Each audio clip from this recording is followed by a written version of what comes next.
Hey everyone, I'm Tommy, and I'm an addict.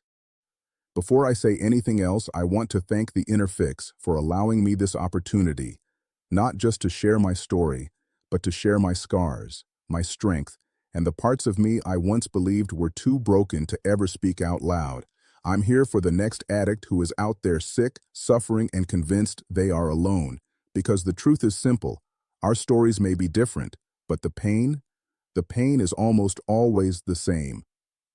And if my story reaches even one person who needs to hear it, then every tear, every fall, every relapse, every night I begged for a way out, it all meant something. I knew I was an addict way before I ever picked up my first drug or drink. People think addiction begins with the substance, but for many of us, it begins with the void, the emptiness, the insecurity, the chaos we try to survive. I was one of those kids who did everything to the extreme. If I found something I liked, I wanted to master it. If something scared me, I ran toward it. I wanted to be perfect at everything. I was the kid who tried to be Evil Knievel, who built ramps, jumped bikes, did reckless stunts, got bloody, bruised, hurt, and then got right back up to do it again. And that right there should have told me everything I needed to know. Because when I started using, I treated drugs exactly the same way. Get high, get hurt, feel miserable, swear I'd stop, then go right back out and do it again. To qualify, I'll give you a brief history of my life, or at least as brief as trauma allows you to be. I grew up in far Rockaway, Queens, to a mother battling mental illness and addiction, and a father deep in his alcoholism. Dysfunction wasn't something that arrived later in my life. It was my first language. It was all I knew. And because of that, my brother and I took our first drink at 4 and 5 years old. Not because we were trying to be grown, not because we were bad kids, but because when you grow up with broken adults, you end up sampling the poison they leave within reach. Our parents had parties where people got drunk, passed out, left cigarette butts, joint clips, and half-drunk glasses of alcohol. And we were curious. We were kids. We were unsupervised. We thought drinking leftover beer was funny. We thought mimicking adults made us brave. We had no idea that those tiny sips were the beginning of something that would take decades to escape. As I mentioned, my mother struggled deeply with mental illness. When my siblings and I were between the ages of 1 and 5, she attempted suicide. She didn't succeed, but the attempt shattered everything. After that, her threats became a weapon she used whenever life didn't go her way. My father eventually couldn't take the volatility anymore and left. So now I'm fatherless. My mother is in a hospital, and the only person willing to take care of us was my aunt, someone who had demons of her own. Point. That's where I was introduced to the world of child abuse. From ages 4 to 7, I lived through more trauma than some people experience in their entire lifetimes. I don't glorify it, I don't dramatize it. I say it because someone out there needs to know you're not crazy, you're not weak, and you didn't deserve it.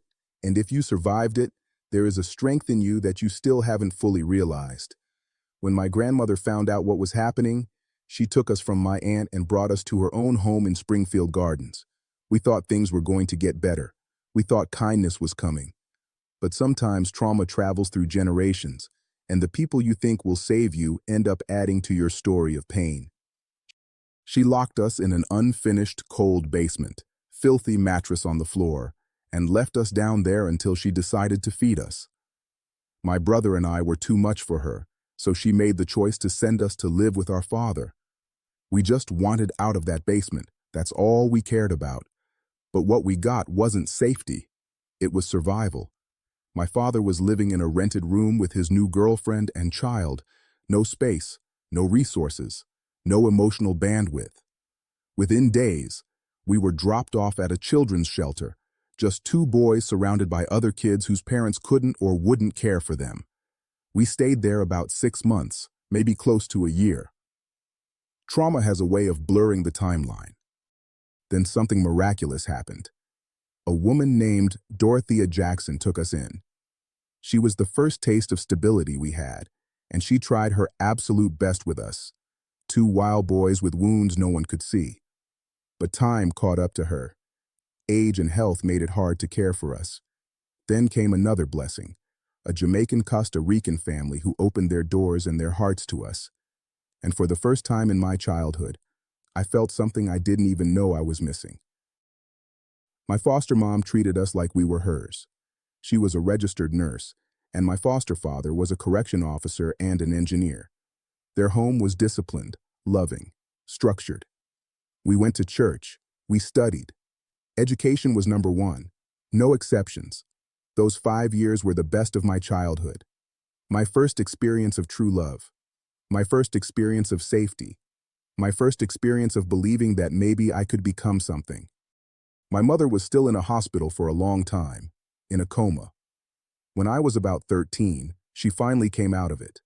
The agency allowed supervised visits, and soon I began traveling alone to see her.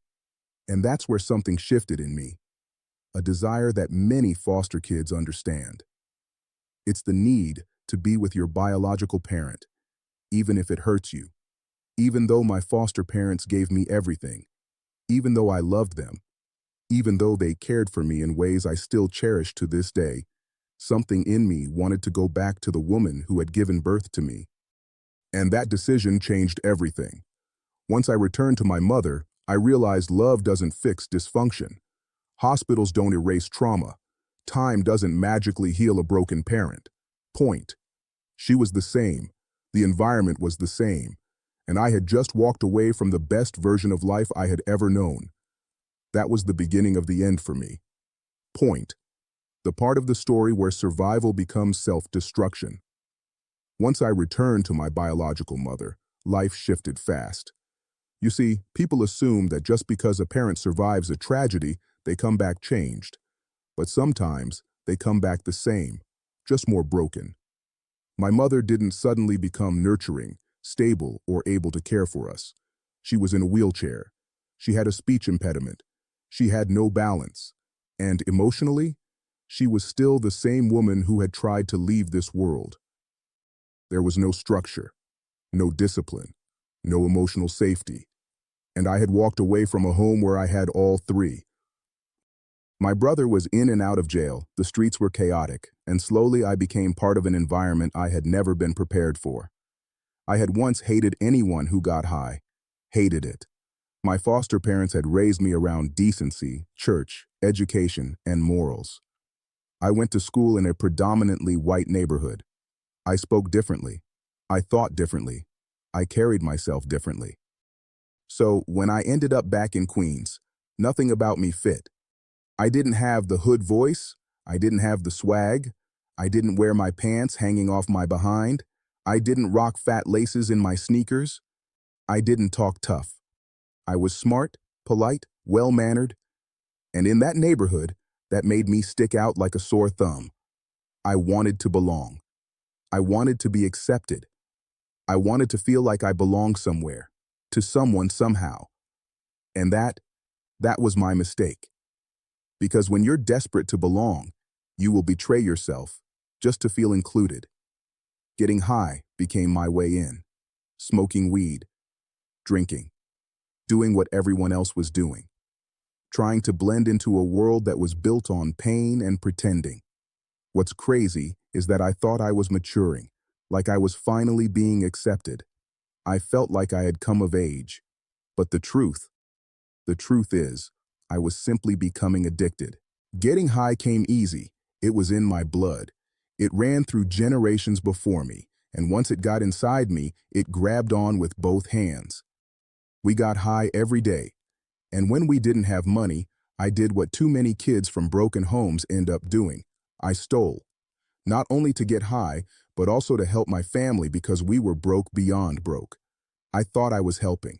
I thought I was contributing. But the reality was simple. I was feeding an addiction and dragging myself deeper into the streets. When I robbed people, I'd take some of the money to buy food or things the house needed. But the majority? That went straight to weed, cocaine, mescaline tabs, alcohol, and whatever else could numb me. That became my normal. Chaos became my normal. Dysfunction became my normal. Addiction became my normal. Then one day, one very specific day, I realized that nothing I was doing was taking me anywhere good. The good memories of my foster parents came back to me. Discipline, structure, decency. I remembered what it felt like to be cared for, to be encouraged, to be loved. I knew I needed to change, and ironically, getting arrested added fuel to that realization. I knew the life I was living wasn't sustainable. For all the shit I had done, I really should have been in jail. But God, grace, or luck, whatever you want to call it, kept me free long enough to think. So I made a decision. I was going to get a job. I was going to support myself the right way. I was going to stop stealing. And you know what? At first I did. Not perfectly. Not consistently. But enough. I got a job. Made a little money. Helped out around the house. Maintained my drug habit without having to rob anybody. But like that old cocaine commercial said, I work hard so I can make money so I can buy more drugs. That was me. That was my life. The cycle never broke. The addiction never stopped. I'd get paid, disappear until the money was gone. I'd get clean for a minute, then crash. I'd try to control it, then lose control again. Eventually, my employer caught on. The excuses, the disappearing acts, the instability. They gave me an ultimatum: get treatment or get fired. So I went to treatment for the first time, 28 days. And here's the honest truth. I heard everything they said, but I didn't listen to shit. Point. I walked out of that program thinking I had the world figured out. I thought I was different, special, smarter than the disease. I didn't take the program seriously. I didn't pick up any tools. I didn't believe I had to change fully, just enough to keep people off my back. 30 or 40 days later, I relapsed. Point. Not a slow slide, not an accidental slip. A full-blown dive straight back into addiction. I slowed down a little, stopped some drugs, continued others. But addiction has one job: escalate. And that's exactly what it did. Then came the second job ultimatum: get help or you're gone. So I went back to treatment. This time they told me I'd need 6 to 11 months. 6 to 11 months? I thought that was a jail sentence. A lifetime. But then I thought, if I could stay clean that long, maybe I could stay clean forever. I completed the program. Life began to get better. I went to meetings, but I didn't participate. I judged. I compared. I convinced myself NA wasn't for me. Yet somehow, some way, I found church, and church saved me for a while. I got married, went back to school, started a business, wrote a book. Life was rising, finally, until it wasn't, because life doesn't stop lifing. My marriage collapsed. My church betrayed its own values. I found myself alone again, alone with myself, and that was the scariest place in the world. What do addicts do when pain shows up? We run back to the only pain reliever we know. And I did. But this time I had money. This time I had resources. This time I could buy my own death sentence. And I used that ability. For almost 14 years. For almost 14 years I ran. I ran from my pain. I ran from my fears. I ran from myself. I thought I could outrun the consequences. I thought I could outrun the emptiness. I thought I could outrun the addiction itself. But you can't outrun what's inside of you. And eventually, it catches up. By the time I was 55, I realized something terrifying. I wasn't the CEO of my life. I was the prisoner of my own choices. I had wealth. I had success on paper. I had accolades. I had the respect of others. But I had lost the most important thing: control over my own life. I had 3D stacked against me: despair, desperation, and depression. I had it all, and yet nothing at all. I spent days isolated, alone in a mansion that should have felt like paradise, but it felt like a prison. I cried more than I ever thought possible. I felt unworthy of the life I had. I was spiritually bankrupt, and I knew that if I didn't stop, death would find me within a few short years. I had to face a harsh truth. I needed help. But not the kind I had been doing before. not the kind I had ignored for decades. I had to do things differently. I had to stop pretending. I had to stop judging. I had to take the cotton out of my ears and stick it in my mouth. I had to listen, really listen. I had to embrace NA. I had to stop comparing myself to others. I had to stop thinking I was different, smarter, stronger. And most of all, I had to want to live. I was sick and tired of being sick and tired. I was beaten. I was defeated. I had failed at everything I tried on my own. And that's when I made a choice. I was going to give recovery another try. This time, I wasn't going to do it halfway. I wasn't going to do it my way. I was going to do it the way the program said. I was going to use the tools. I was going to meet with a therapist.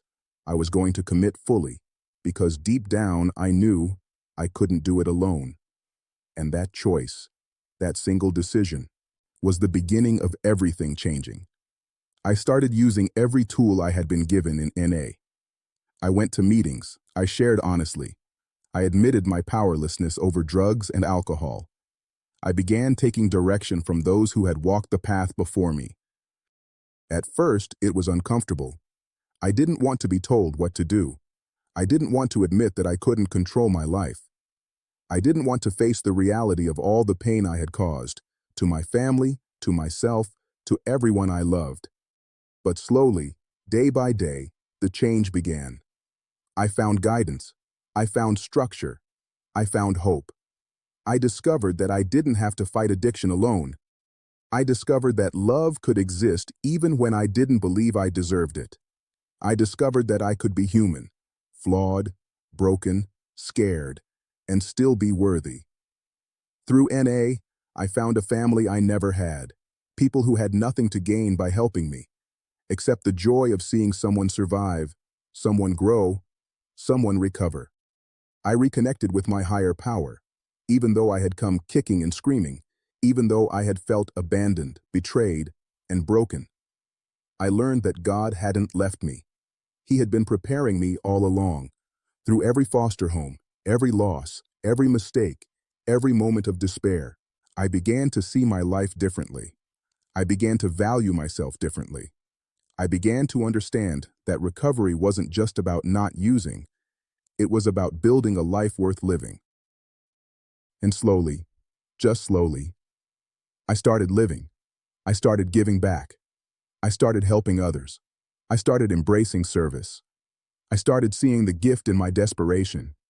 Because I realized everything I had gone through, every dark moment, every failure, every relapse, was now fuel for my recovery.